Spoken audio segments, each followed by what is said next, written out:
kasih Tuhan, semoga kita semua ada dalam keadaan sehat dan penuh sukacita. Hari ini kita akan berbincang-bincang bersama dengan Ibu Pendeta Naftalia. Nah, Ibu Pendeta, bagaimana kabarnya? Baik, puji Tuhan. Iya, kita sekarang ini sudah masuk dalam Pekan Paskah.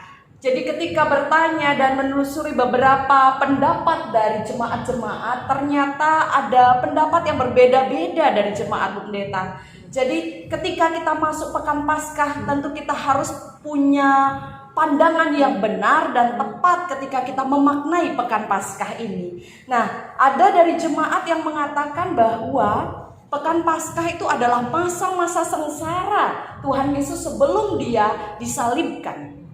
Ada juga yang memahami bahwa Pekan Paskah itu adalah hari ke-40 Tuhan Yesus berpuasa sebelum kematiannya. Dan ada lagi pendapat-pendapat yang berbeda tentang Pekan Paskah. Nah, hari ini kita akan mengulas lebih dalam sebenarnya apa itu Pekan Paskah atau yang sering disebut dengan Pekan Suci.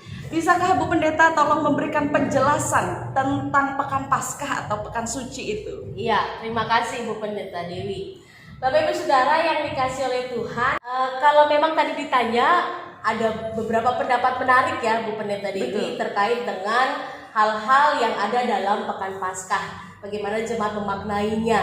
Kalau kita melihat dalam tradisi Israel, masa Paskah didahului dengan 40 hari masa persiapan yang dimulai dengan hari Yom Kippur atau hari penebusan.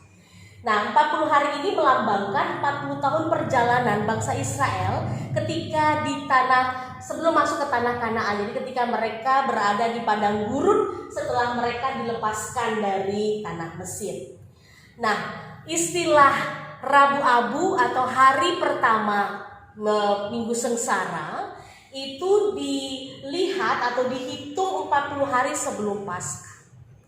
Istilah Rabu Abu dan ritual peneraan tanda di dahi dalam bentuk salib begitu ya, itu sebenarnya sudah dimulai sejak abad ke-10 sampai 11. Jadi ratusan tahun sebelum reformasi. Itu berarti masa raya Paskah atau masa prapaskah atau masa-masa Minggu Sengsara yang sudah kita ikuti, yang kita sudah lakukan beberapa minggu lalu. Secara khusus hari Rabu Abu bukanlah sebuah tradisi gereja Roma Katolik semata, melainkan sebuah tradisi iman yang dimiliki oleh gereja-gereja Kristen berbagai aliran atau denominasi di seluruh dunia.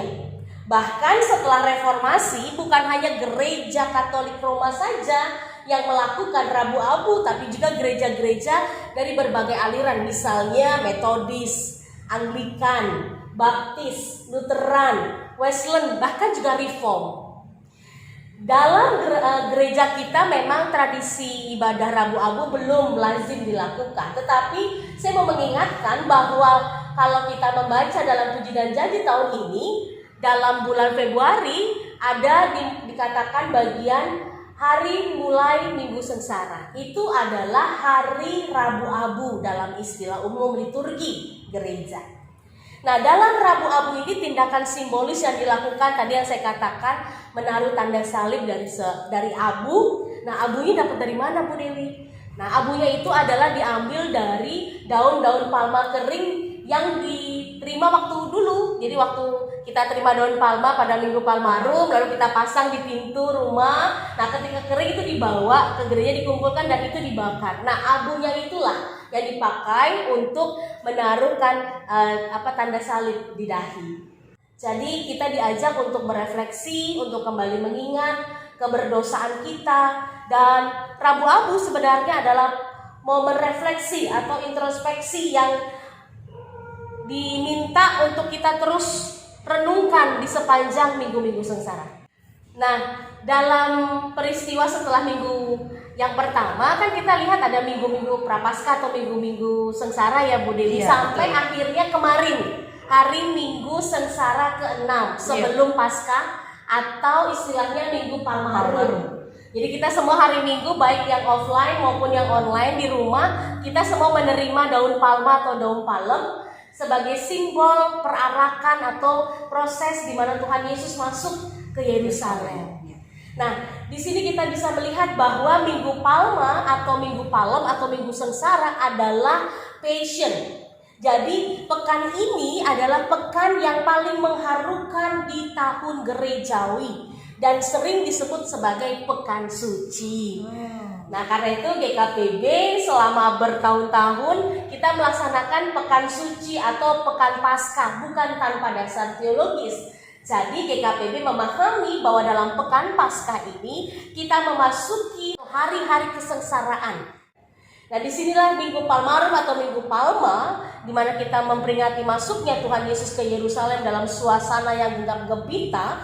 Tapi juga kita di sini melihat bahwa ada satu sisi bahwa hari-hari ini jugalah yang menjelang perjalanan terakhir Tuhan Yesus menuju salib, menyerahkan nyawanya. Nah, karena itu dalam pekan suci tadi yang dikatakan ada Kamis Putih, Jumat Agung, ada Sabtu Sunyi. Baru kemudian kita melihat ada Paskah pada hari ini. Apa sih Kamis Putih? Kalau Kamis Putih Bu Pendeta ingatnya adalah kita biasanya pembasuhan kaki ya, sama perjamuan kasih. Kita mengingat kenapa dua ini menjadi satu hal yang khas ya, satu paket ini, karena memang peristiwa ini yang Tuhan Yesus lakukan sebelum dia diserahkan.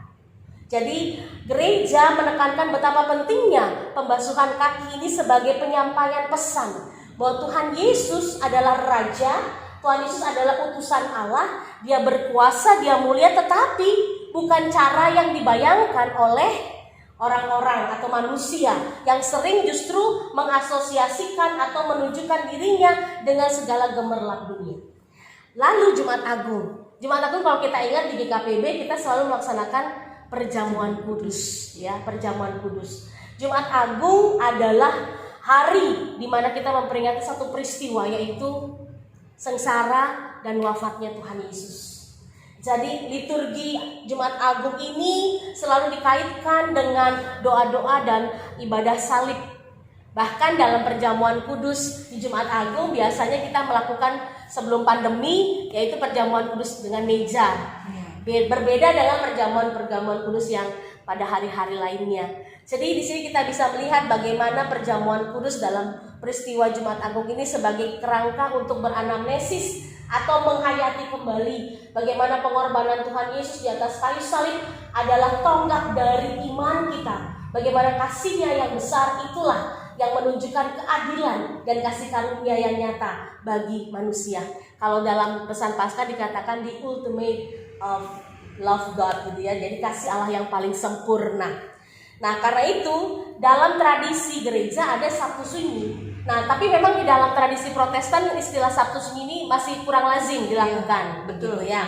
Nah, kemudian hari Paskah. Masa berduka selama 3 hari Paskah atau pekan suci kemarin berakhir diganti dengan sukacita melalui kebangkitan Tuhan Yesus. Begitu. Jadi kita bisa melihat bagaimana dalam ibadah-ibadah pun kita meyakini bahwa karya Tuhan Yesus itu nyata dan gereja berefleksi dalam liturgi dan ibadah. Jadi ibadah yang kita lakukan, liturgi yang kita lakukan itu bukan hanya sekedar seremonial, tapi ada sebuah penghayatan, ada sebuah simbol-simbol yang harus kita lihat sebagai salah satu bentuk dari refleksi iman kita sebagai orang-orang yang percaya pada Kristus. Jadi ketika kita melakukan ibadah pada saat Kamis Putih, pada saat Jumat Agung, bahkan pada saat kita merayakan Paskah, mari kita sungguh-sungguh menyiapkan batin kita, menyiapkan hati kita untuk melihat dan mengingat betapa besar kasih dan karya yang Allah lakukan dalam kehidupan manusia. Begitu. Wah, sangat menarik ternyata ketika kita boleh menggali lebih dalam tentang pekan Paskah atau pekan suci itu. Seperti yang sudah Bu Pendeta katakan tadi, ada banyak simbol membantu dan menolong kita untuk memaknai lebih dalam masa atau pekan Paskah atau pekan suci itu, Bu Pendeta.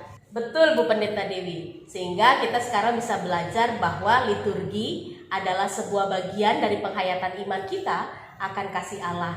Dan dalam liturgi itulah kita boleh belajar tentang makna dari kehadiran Allah di tengah-tengah dunia, khususnya dalam pekan Paskah ini. Ya, memang betul sekali. Ternyata memang liturgi yang kita laksanakan khususnya dalam Pekan Paskah ini menolong kita dalam penghayatan tubuh. Oleh sebab itulah di Gereja Bali dalam Pekan Paskah ini kemudian kita diajak untuk melakukan aksi pengosongan diri. Nah, berbicara tentang aksi pengosongan diri merupakan sebuah tema yang sangat menarik untuk kita simak bersama-sama. Oleh sebab itulah Bapak Ibu jangan kemana-mana karena kita akan membahas tentang aksi pengosongan diri pada hari Sabtu nanti. Tuhan memberkati.